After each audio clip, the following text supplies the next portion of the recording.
Hello, everyone, and welcome to the webinar. We'll be starting in just 1 minute while attendees are logging in. Thank you.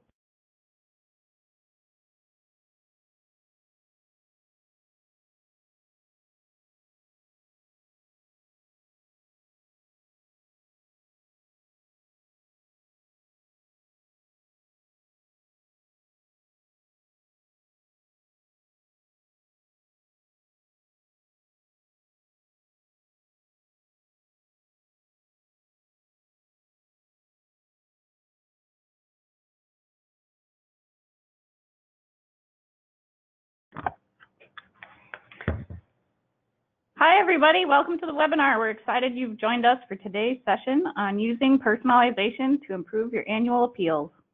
A few housekeeping details before we get started. This session is being recorded, and you should receive a link to the recording and a PDF of the slides tomorrow by email. Please feel free to share this webinar content with colleagues that could not attend today. A question and answer session will immediately follow the presentation. If you have a question for our speakers, please type it into the questions box in your GoToWebinar panel on the right side of your screen. This webinar is hosted and sponsored by Suttle-Straus. Suttle-Straus was founded in 1910. Over 100 years, our company has built up the equipment and expertise to handle almost any print project. We offer creative design services, web, offset, and digital printing, displays and signage, direct and transactional mail, a print-on-demand technology for distributed networks, along with kitting and fulfillment. For more information, please visit us on the web at Suttle-Straus.com. I'd like to introduce our speakers for today. Teresa Aid has almost 30 years of experience in print and mail services and coordinates large appeal projects for nonprofits like the Diocese of Madison, Diocese of La Crosse, and the University of Wisconsin Foundation. Karen Wenning started her career serving luxury brands at an advertising agency before moving into a full-time job advising large print clients like Lazy Boy, Steelcase, and Scott Group Studio. Ladies, I'm going to hand it over to you. You can take it away. Thanks, Megan. Hi, everyone. This is Teresa Aid. Thanks for taking time out of your busy day today to join us. And good afternoon. This is Karen. We have lots of fun things to get through today, so we're going to just dive right in. So today, Karen and I, we want to provide inspiration on ways you can elevate your direct mail campaigns to make them a viable marketing channel. So if you're investing time and resources on your direct mail campaigns, we'll show you ways that you can incorporate new elements to make the most out of the data that you have available. When we talk about variable data, we're talking about a print process that's a digital print process. Digital printing has come far, really far in the past several years as far as the quality of that 4-color printing.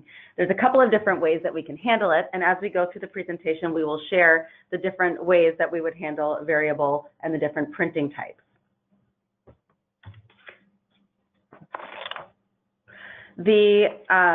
This slide here is showing us the basic concept of how we go from designing the piece plus adding the content from your data in order to make something that is more meaningful to the person that's receiving the direct mail piece. So on this next slide, you know, in our own personal lives, I'm sure that we all receive lots of direct mail every day. And as someone, for myself, as someone who works in this industry, I love when I receive a piece of mail that has a lot of personalization going on in the piece. And so I recently received this piece of mail, and while I'm going to own the fact it's from AARP, which will probably show my age, but there are so many elements going on in this piece that I thought this is a great example of how a company used personalization to really customize their direct mail piece. So, you know, if you look at the front of the card, the Welcome to Wisconsin, it's got the skyline of Madison, it's got the state symbol, Wisconsin drivers, it's got my name, it also has the phone number. And then on the back side, they've also included a map showing where the closest class is happening at for safe driving skills. And it also has the date and time of that class. And they've made sure that I received this piece of mail prior to that class happening. So I just thought the timing of me receiving this piece was perfect, because in doing this presentation, I just thought this was such a good example of how they're using personalization in their direct mail campaign. And a couple of additional things I'd like to point out on this piece. You'll notice that the URL, the www.aarp.org/, what that does is it allows them to have some tracking, so they're going to know how many people hit that /driving5 to get information about where they would go for this class. So that's going to give them some tracking on this piece. And finally, the other thing I noticed is there's co-branding going on here. You'll notice in the bottom right-hand corner, there is something from Toyota. So that tells me that they're getting some supplemental dollars to produce this piece and offset the cost. Now we're going to launch into 11 different ways that you can use personalization to make a more effective direct mail piece. So these are the 11 ways that we're going to do that. And moving on here, we're going to start with age. So this one is particularly terrific in my opinion. The customer has 3 different versions of artwork, and in their data file is the recipient's age. So they give us a mapping instruction with the bottom photo being used for anyone in the age range of 18 to 30.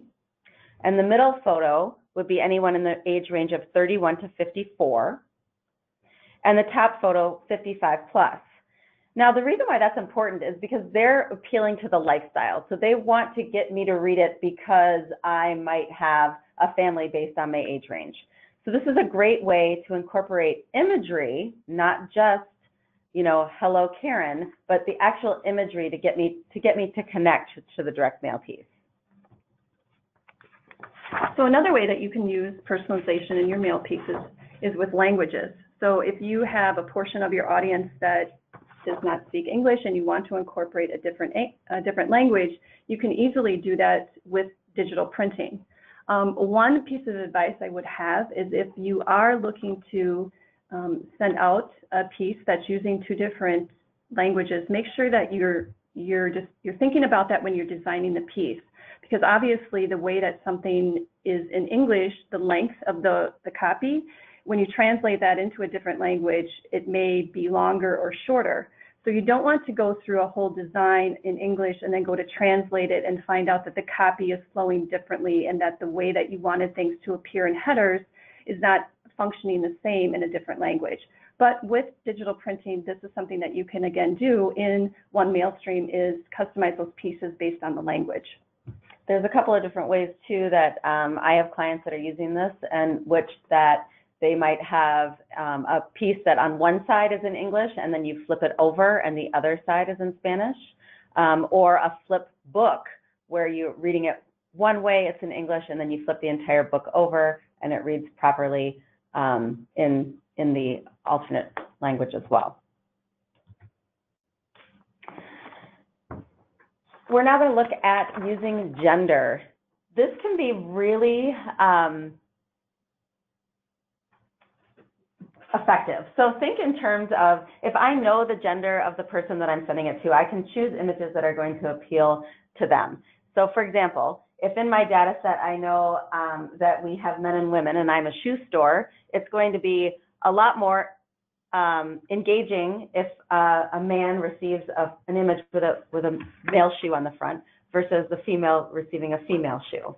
That is one of the best examples that I can give. Also, the other way I've seen that used a lot is with bathing suits. So obviously, appealing to the sex, if you know the sex of the individual, is a much better way to get them to connect with your mailing.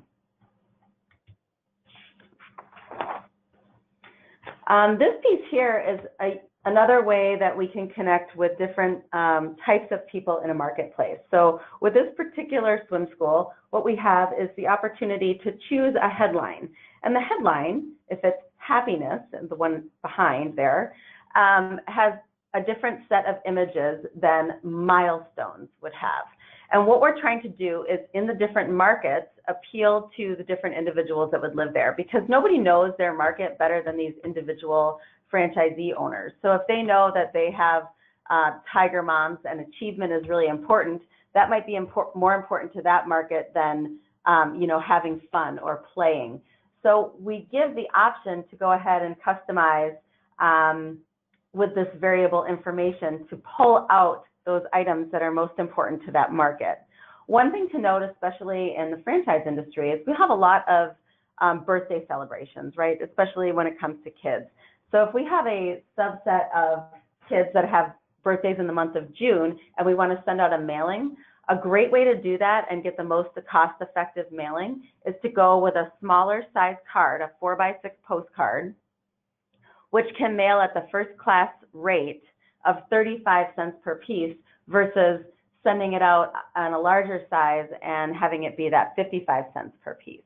So these are just things to consider when you're wanting to do a mailing. When we do a 4x6 postcard, the minimum quantity for nonprofit pre-sort is 200. So if we have less than 200, this going to a smaller size is a much better way to go.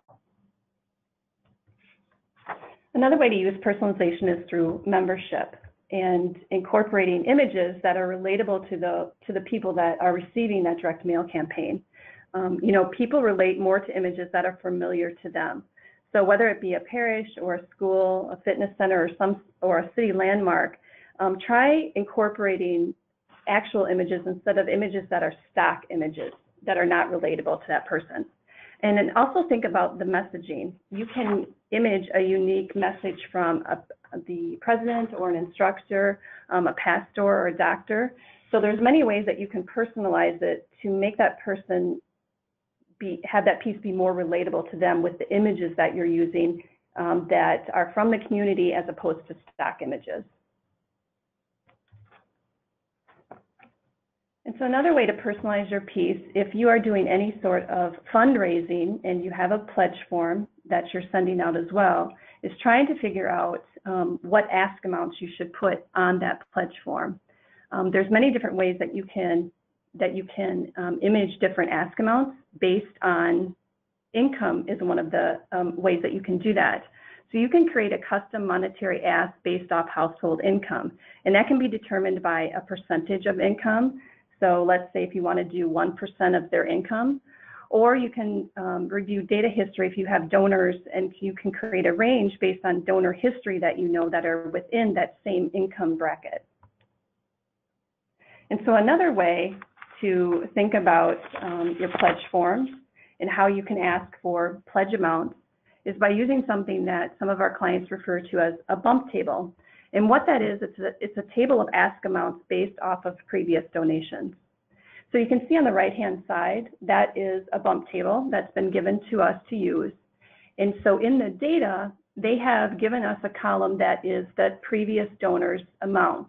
So what we do is we map to whatever was their last give, wherever it falls into within this range. These are the ask amounts that we're imaging then on that pledge form. So these are just a couple ways to think about how you can variably program the ask amounts that you're putting onto those pledge forms. And the idea behind this is to bump them up to the next level of giving. Oh, this is one of my personal favorites. How well do you know your customer? If you have the data behind their buying history, then you can apply that to your mailing campaign. So for example, if you know what they purchased in the past, if you know that I'm a red wine drinker, then it's more effective to appeal to me with red wine choices versus white wine. So showing pictures of white wine could mean a missed opportunity for me. We can also then use that same model of when you go online and you purchase something, people who purchased this also liked this. You can do that same thing with a mailing campaign and pulling in products that they've purchased this white wine in the past, they might like this white wine in the future. Distance. So with distance and mapping, again, there's a few different ways that you can illustrate this on a mail piece. So in this example that we're showing, there was a store closing and they wanted to provide suggestions of different locations that they can go to of different stores that are in their area. And so the way that this is being done is all really by that recipient's address. So they're giving us a list of, let's say, 6 different locations that are in the area where somebody may live. And based off of that zip code, they want us to image 2 or 3 of those stores based on which ones are the closest to that recipient. So that's one way that you can personalize that piece by showing different locations that an individual can go to based off that recipient's address, based off their zip code, and if you want to set a mile radius parameter to use. So in the next slide, a different way to show distance is with what we call Geo Mapping. So this one's a little more robust. The last slide was just offering up the store location in a text format. So in this slide, the store locations is being imaged with a map, and actually the driving distance, that's the closest location to their home address. So kind of how this process works is what we first do is we take the list from the client and we do all the list processing in the NCOA, which is the change of address. And then we're removing anybody that has perhaps moved out of a range that would not make sense for them to go to any one of these clinics. And then we end up sending that to an outside vendor who actually then creates the map itself, and they determine the mileage from that location. They append that to the list and then send it back to us, and then we are able to image it right on that postcard for them. So there's a couple different ways you can go about doing distance on direct mail pieces. And this can be really effective for people that are less technology minded. So I'm thinking like of my mother-in-law. She would never use her phone to find her way somewhere. She would always use a map, for example. The other way I see this used quite a bit is we have a franchise that's a pizza company.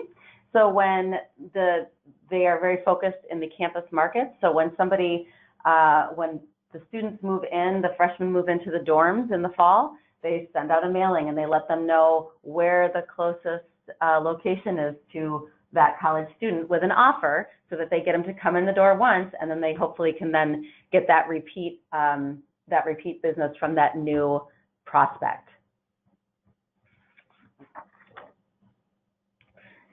Location. So on this piece, you'll notice many of you probably have your own envelopes that are already printed, right? They already have your return address and the imagery that you might want on it. One thing that we can do that is sometimes overlooked is when we're inkjetting that information onto the individual mail piece for the person that's going to receive it. At that same time, we can also inkjet a message. So in this case, that we've got you covered from DeForest to anywhere, that is inkjetted onto that already pre-printed envelope. So it's a great way to get more engagement here as well, to get them to open up that envelope and realize that it's not just another generic message, and it does have relevance to them. And inkjet is available in different colors too. It does not have to be just in black. You know, we, for example, stock black, blue, and red. So if you want to make that even stand out more on an envelope, you can inkjet something even in red inkjet so it stands out on the envelope. And so the last one we want to discuss here is other data. So I'm sure we've all received, you know, those utility bills in the mail which show the usage that has some sort of graph or chart. And that's the example that we're showing here. This company is sending us all these data points of the usage that somebody has, and then we are actually mapping out a graph for them based on those usage points. So this is a great way to, if you have a lot of data available to you, this is another example of incorporating some kind of graph or chart into your direct mail piece based on the data points that you have available. What I like about this is it not only gives the consumer information about their consumption, but it also gives them the opportunity to make changes. So if we're talking about you know, electricity, and they find that they feel that they're spending too much, they can use that information that they receive in this type of a report to perhaps look into the possibility of purchasing more efficient windows, for example.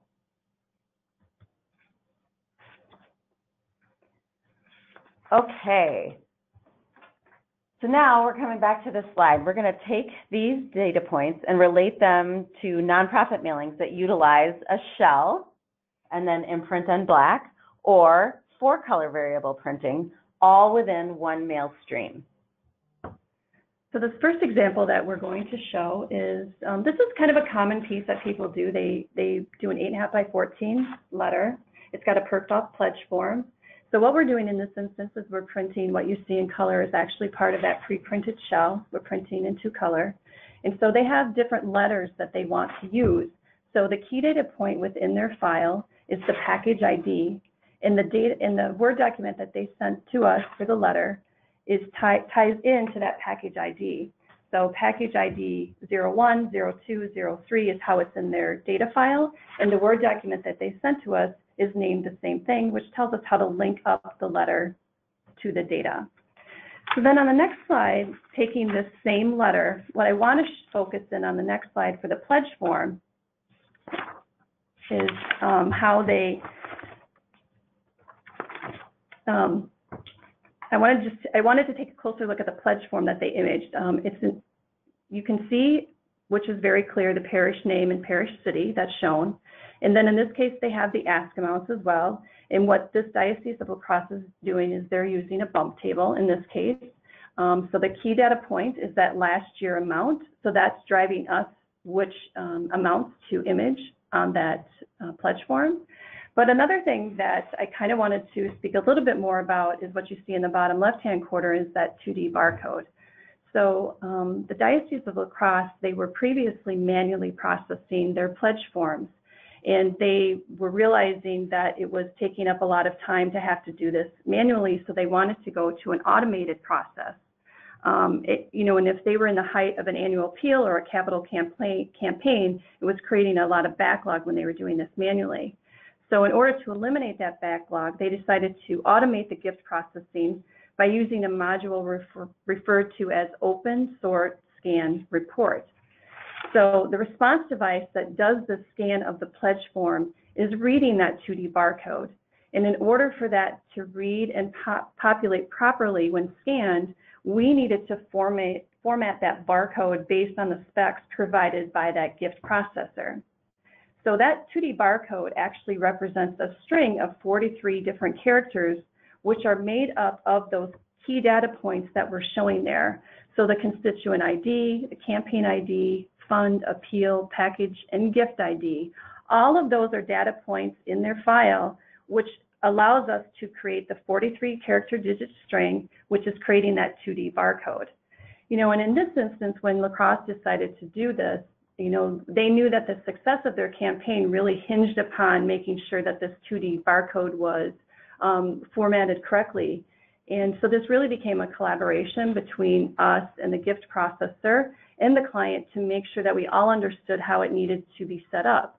And one of the other things that we wanted to make sure that we also did is we actually took a small sampling of test data from the client that we actually kind of ran through the whole process. Because the one thing you don't want to do is you don't want to go ahead and print up, say, 50,000 of these pre-printed shells and then find out that you didn't leave enough space for the placement of the 2D barcode, or if you printed on the back of the shell, there's some show-through that's interfering with the scan of the barcode. So this is a way, if you are someone that's perhaps manually processing pledges right now and you're looking to automate that process, that is something that can be done. It just takes making sure that kind of everybody understands the formatting and how that needs to happen. So I have to believe, Teresa, that technology that they're using here is providing enormous time savings. Right. I know La Crosse had said at one point, they would, especially when they would send out their mass appeal at that time of the year, and they were getting all these pledge forms back, it would be days before they could get through all of those pledge forms. And what happened now is when they left every day, all of those pledge forms were complete and processed. So what was a backlog of several days, they were caught up at the end of every day. So they're getting the data in real time then. Right, right. So another example that we want to show is the Diocese of Duluth. So what's special about this specific campaign is they actually had 48 different versions of letters. Every parish wanted to have their own letter go into the appeal. They wanted a letter to be from the pastor of that parish. So it became a conversation with them to figure out how do we take 48 different letters and combine those all into one mail stream. So the key data point from them was in their data called letter.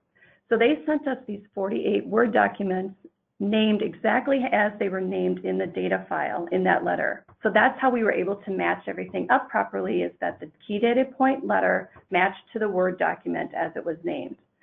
And as you can imagine, with 48 different Word documents, they all came in formatted differently. So the first thing we needed to do, just to make sure that from a brand consistency and formatting, that they were all, we went back through and formatted them to make sure they were all using the same font, had the same setup, and that they would fit properly in the shell. And as you can see, the two examples that are shown there, one parish wanted to use their own letterhead, one did not have any preference at all. So we wanted to make sure that all the formatting was done. But this is a great way to show how you can really customize the letters based on what parish those people are attending. And so on the next slide, I want to, again, focus a little bit more on the pledge form itself. So what's unique about the pledge form that we're showing here, typically on pledge forms, when you put a reply envelope in that mailing, usually that it's one reply envelope, all those pledges are being returned to that same location. But with the Diocese of Duluth, those pledge forms were being returned to different locations. Some were being returned to the parish and some were being returned to the diocese. So when we were designing the pledge form, we needed to design it in a way that that pledge form could be returned in a window reply envelope. So we needed to image on the left-hand side, that's actually the return addressee's information. So their key data point was return addressee, and then it had the address 1, address 2, city, state, zip. And then on the right-hand side, we also needed to make sure that we also imaged in that pledge form the donor's information. So on the right-hand side is where we're imaging then the donor information. So there was kind of a lot going on in this pledge form, and it took a lot of conversations, kind of discovery conversations, if you will, with the client to really understand how it's being used all the way through.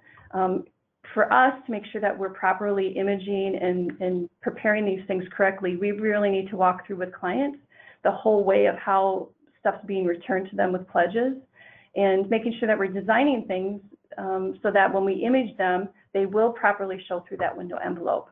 But I just thought that was a unique example because typically we don't do pledge forms that are being returned in window envelopes.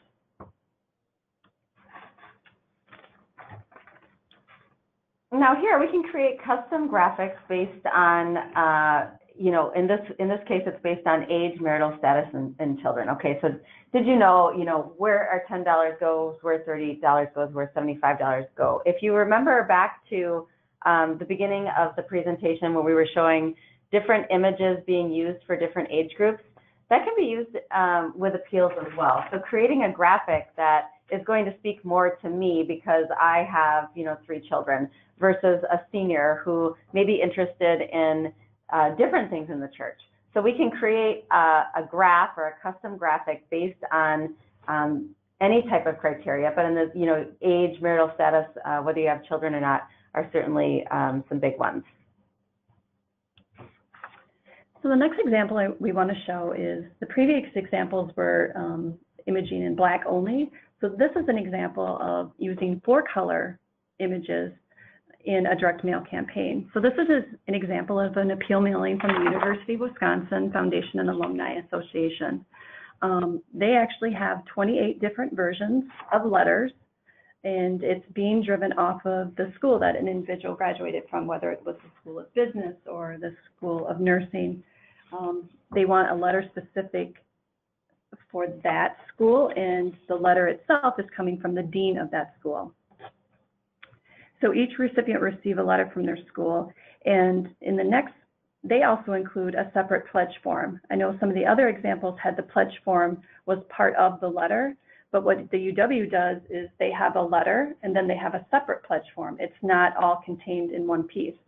One thing I like to point out about this client is they do a lot of A/B testing with their mailings, and they did a small subset to the different schools. And they thought that people would connect more with the school that they went to, so the building. So if I'm in the College of Letters and Sciences, then I would relate more to the building that I frequented most often when I went to that university. But when they did this A/B test, they found that the data actually showed that people related more to images of the students than of the buildings. So I thought that was really insightful, number one. Number two, that they tried it. And then number three, that the results were actually the opposite of what you would expect. But now they have changed their their campaigns to focus more on that lifestyle of that student. So one other thing on this particular type of letter is, Karen, when you're talking about that A/B testing that they do, so they did test this format letter to a small group. They do a spring campaign and a fall campaign just to see how well it did. And they had found when they tested it to a smaller group that this type of letter had their biggest response. So the next campaign, when they did it in the next season, they wanted to open that up to a much bigger group. But if you can imagine, 4-color digital at a quantity that was pretty large was pretty costly when we were running numbers to try to figure out how much that was going to cost. And so they had asked if there was any way that they could, was there any cost savings? Is there something they could do differently to try to bring some of that cost down?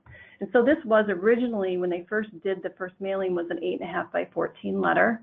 And when they came back to us to see if we could come up with a way to reduce that cost, and when we looked at it, we realized if they would just make that letter a ½ inch shorter and make it 13.5 inches in height instead of 14, what that did is it then allowed us to be able to print that letter 2 up on a sheet instead of 1 up. And that actually saved them $5,000 just by changing the size of that by ½ an inch. They still were able to get the 4-color variable mailing that they wanted to and really bring that price down. And reducing it by ½ an inch was easy for them to do when it was that kind of a cost savings that they were going to incur by doing that. Right, and that brings up a really good point, Teresa, in that, the more that you can collaborate and work with your vendor, they can offer these types of suggestions because they know their equipment very well, and they're going to be able to offer ideas of how we can make things more cost effective. Now, sometimes you have a piece that you just absolutely, you can't reduce it by a ½ an inch, but certainly if you can, having those conversations with your vendor can really be very profitable for you. And then in the next slide is, so as I said, they do a letter and then they do a separate pledge form. And so this is calling out the data points that they use on their pledge form specifically. So when we talk about those different ask amounts that we were showing on the previous slides, whether it be a bump table or if you're basing it off of income, in this case, the UW is actually putting those ask amounts that they want us to image right in their data file. And they are basing those ask amounts based off of what that donor has given in the past. So that's how they're coming up with those range of ask amount 1, 2, 3, and 4. And they also are putting on there, choose the areas you want to support. School of Education would be where that person graduated from, but in the past, they've also had some of their money go to College of Agriculture and Life Sciences, so they're including that as an option as well. And then they're also, the finder number is more of a tracking number for them. That tells them which mailing this appeal reply card came from. So the other thing I like about this is that that gives them data for the future as well. So if they're asking them where they want to support their money to support, think about that in terms of donors, in terms of, okay, I want my dollars to go toward like if you have children in school or something, right? If you have children in high school, maybe you want it to go towards classes that are more applicable to something that's important to you based on exactly. I want it to go to youth programs, or I would like it to go to church restoration, all those different types of things. But then once you have that information, that's going to help you market to those people more effectively in the future, right? Because if you can then break those down into the subsets of these people are interested in family ministry, these people are interested in missions, these people are interested in restoration or Bible study. So if you have all of those, then you can provide marketing materials or information to them that's going to be more informative for them, more interesting to them, and make them more likely to contribute. And a recent stat that I did receive from the University of Wisconsin about their direct mail campaign is that the direct mail accounts for 49% of their overall campaign revenue, and they have 42% participation from their direct mail campaign. And they have a lot of different ways that they go about fundraising, but to think that almost half of what they're getting comes back from their direct mail campaign shows that they really know that it's a good way to get those funds, and they really take a good look at the data that they have available, and they're really customizing the pieces that they're sending out to them. Right, because you never know how many touches in a campaign it's going to take to have somebody make that, donation.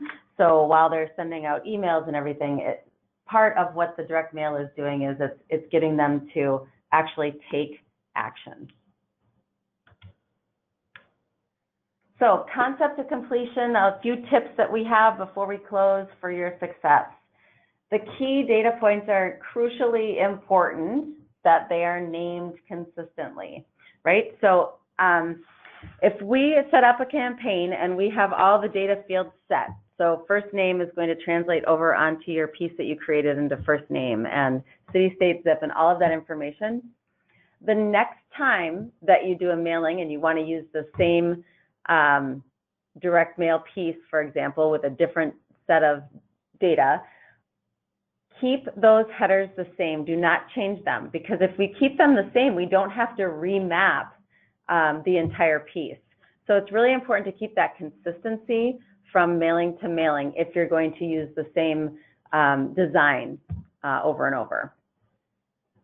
And another thing to consider is the orientation of your images. So if you decide that you want to use 4-color images and you've designed a piece in which you need a horizontal image, you want to make sure that then all of the images that you are providing are in that same orientation. So make sure as you're designing stuff and you're laying out where you want images to be placed, that you're making sure the images that you're supplying are of the same orientation to fit properly. Right, so if you have a horizontal image and a horizontal space on your mail piece, make sure that they're all horizontal. Don't provide a vertical, because it's not going to crop correctly when it pulls into that data, right, into that image. And then proofing the longest and the shortest records. Why is this important? So think about, if your name is George Stephanopoulos, that's a lot longer than Dan Kim, right? So where we see mistakes happen is when we have a really long name and then it overprints either other text or imagery. We definitely don't want to have that happen. So when you're working with your vendor, make sure that they're proofing you with the longest data and the shortest record, so you can see how that's going to look and how it's going to feel overall on that piece.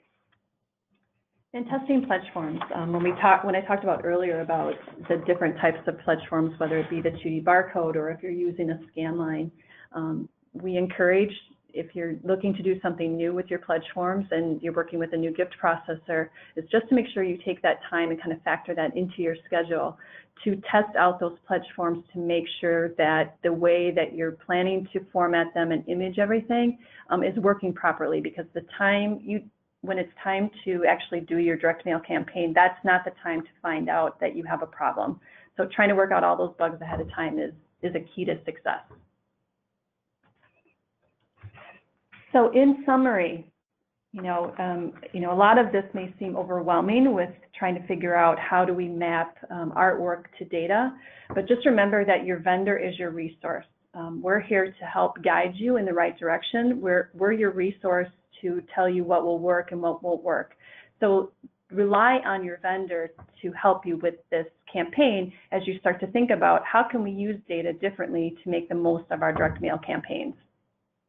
And then also you want to have a well thought out execution plan, right? So everything from the schedule to first starting with the goals of the campaign, figuring out, okay, what do we want to get out of this, and what are the key data points that we want to have coming out of it so that we can market to them more effectively in the future. So having that complete execution plan is going to be really helpful in making a cohesive campaign. And in closing, let your data work for you. If you're doing a direct mail campaign and you're using very simple personalization, name and address, but you have a lot of other data points available, you're missing out on that opportunity to really connect with somebody. So let your data work for you. If you have it available, you can really increase that direct mail campaign that you're doing. And that is really all that we have. We will open it up for questions now. You can type them into the message area. Thank you, Karen and Teresa. If you have a question for our speaker, type it into the questions box in your GoToWebinar panel on the right side of your screen. While everyone's submitting questions, I wanted to remind you that this webinar has been sponsored by Suttle-Straus. If you're looking for a trusted vendor to help guide you through your next print or mailing project, please consider us and request a quote at Suttle-Straus.com. We have our first question from Steve, and he asks, is there a limit to the number of variables that you can use in a mail piece where it becomes too complex, or is there no limit? I have not heard of any limits. I think sky's the limit on the variable pieces, on the variable elements that you want to put into your direct mail campaign. And again, it really comes back to kind of, as Karen talked about, having that well thought out execution plan. As you're designing your piece, really thinking about which elements you want to personalize and how you're going to personalize them, and just making sure that your artwork, again, is mapping directly to your data. And so really, with digital print and the variable programming software that's available, because it's so robust, it's really kind of endless options as to how you can personalize those pieces. Great question. Jose is raising her hand, but I don't see a question from her. I guess that's all we have for today. If you have more questions you don't have a chance to ask, you can email them to marketing@Suttle-Straus.com and we'll get back to you. Watch your email tomorrow for a link to the recorded presentation and a PDF of the slides. Thanks, everyone, and have a great rest of your day. Thank you.